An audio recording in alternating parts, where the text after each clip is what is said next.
Mom, I'm so bored. I decided to make a collection of pictures of all the different feelings that you can feel that feel like anger on the surface. I can draw a picture of your nightmare, and at the end, you'll see that it's way less scary. Here's how I did it.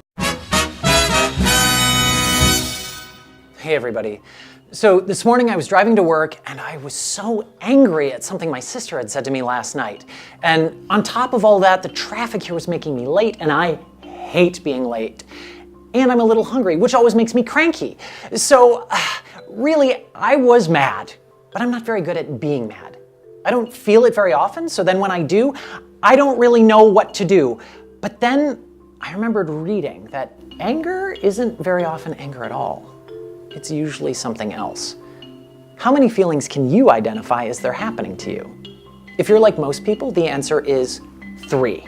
Happy, sad, or angry. Can you believe it? Most folks who study this stuff say there are actually 20 to 30 different feelings to keep track of. So happy, sad, and angry doesn't even begin to cover what we're feeling. If you don't know what the emotion is, you can't let it out. It just gets stuck inside of you like gum gets stuck on your shoe. And obviously it's better to let those things out. I decided to make a collection of pictures of all the different feelings that you can feel that feel like anger on the surface. And I made them into a little art show. So take a look at this. Fear, hurt, disappointment, frustration, worry, anxiety, overwhelm, judgment, disgust, loneliness, jealousy, blame, grief, regret, shame, guilt, humiliation, and embarrassment. Okay, so I decided to invite some of my friends to my Faces of Anger art gallery and identify where they thought some of their anger was coming from.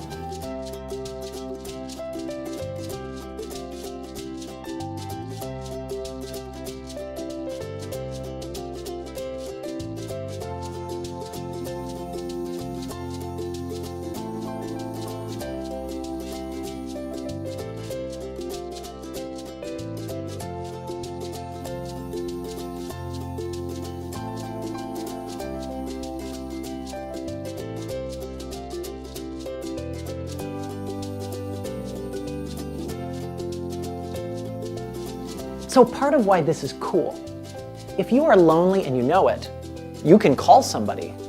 But if you are lonely and you think that you're just angry, you're probably going to stay lonely. It's like with medicine. If you don't know what kind of sickness you have, you can't take the right medicine to make you better. Or the worst possible thing, take the wrong medicine. Oh, you're struggling with dehydration? How about some salt? Terrible idea.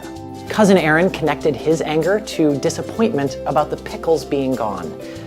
Joni connected her anger to anxiety about homework, and I connect my earlier anger about traffic to regret. Regret that I didn't leave enough time to avoid it. Our feelings are so much more complex than the big 3, happy, sad, and angry. And I think we owe it to ourselves to know what we're feeling and to experience it honestly. Get that gum off your shoe. Doesn't that sound better than just being mad? Hey, now I'm happy. Or is it amused? Or bemused? So, has anybody been bored recently? Totally unsure what to do? Not knowing how to spend your time?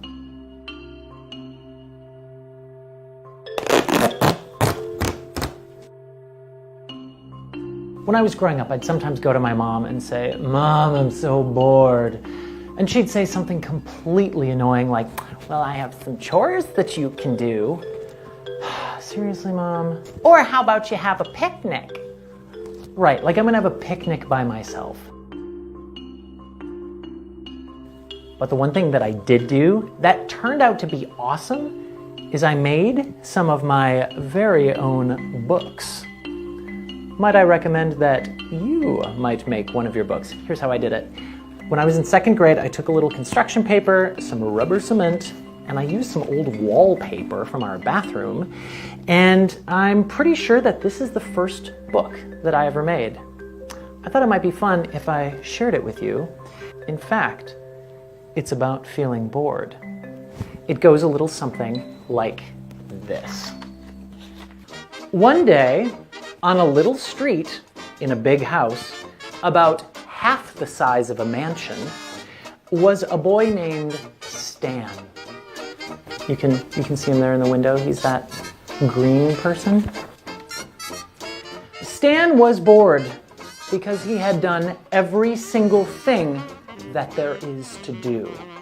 At lunchtime, his mother called, "Stan, come down to lunch." Stan did not want to because he would have to go down 10 floors, and besides, he was not hungry. Remember, this house is about half the size of a mansion, 10 floors. Then he thought of one thing he had not done yet. He did it. And apparently it sounds like psh, psh, psh, psh, psh. Oh, and now he is clean. So I think I was trying to give the message that he had just taken a bath, because there's either a bathtub behind him or a giant yellow cauldron. So we don't really know what that was exactly. The moral of the story is, before you say you did it, do it. And then I kind of got real with it. This is a classroom scenario. You can tell it's a teacher because she has a giant bun on the back of her head. And the student is saying, "I did it." And she's saying, "No, you didn't." Kind of old school. She was kind of shaming the teacher. And so that's it. That's what I got. How much fun would it be if you made a bunch of these? One for everybody in your family. What kinds of crazy books do you think your family would write together? Have fun. Don't be bored. So I'm here today with my super awesome artist friend, Kat. Ah, look at that. I drew you. Yay. I made the art for a change. So, Kat, you're here because I was telling you about a nightmare that I was having that was kind of freaking me out.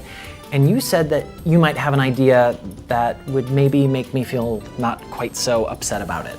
I do. What I can do is, since I'm an artist, I can draw a picture of your nightmare, and at the end, you'll see that it's way less scary. Whew, I sure like the sound of that. I hope this works. All right. I actually keep a dream journal where I write down my dreams and my nightmares. So here goes. You ready? Mm-hmm. Okay.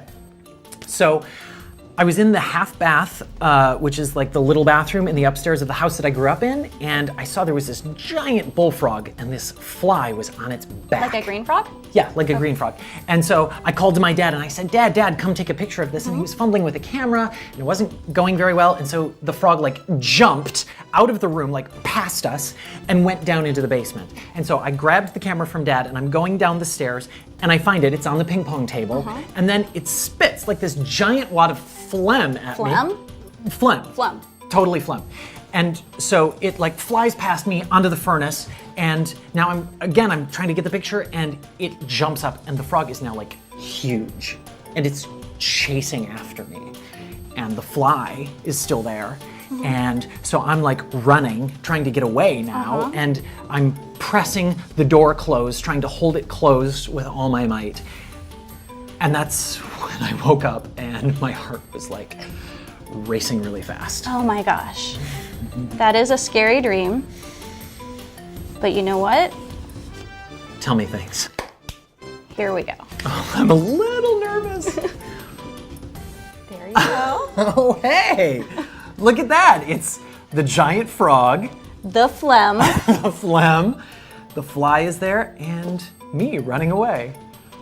Wow, you know, Kat, I gotta say, I actually do feel a lot better. Like, that's really fun. Hey, okay, all right. So I got a nightmare that you can do. It's got a monster, eggshell, space. Okay, can you hook me up? hold on.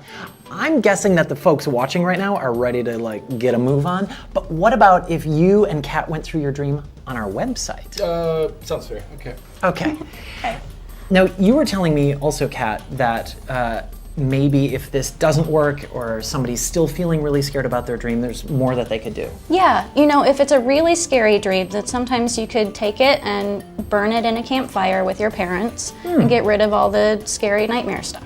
Okay, I'm glad you said the with your parents part. Let's really stress that would be something you would only want to do with a mom or a dad or a grown-up who you trust, who gives you permission. Because while nightmares are scary, forest fires are worse, right? Now, one other question that I have for you is, you're a talented artist, and I'm so thankful that I have a friend who's a professional artist. If a kid was feeling scared and maybe they don't know a professional artist, could they maybe draw this themselves? Of course, it's better if they draw it themselves or with their parents. Okay, all right. Well, thanks again for being here, friend. I feel a lot better. I'm getting all Stella Adler up in here. I feel this about you. Action. Thanks so much for watching, everybody. For more Adam's Answers episodes, you can click right here. And please don't forget to subscribe. That happens down here.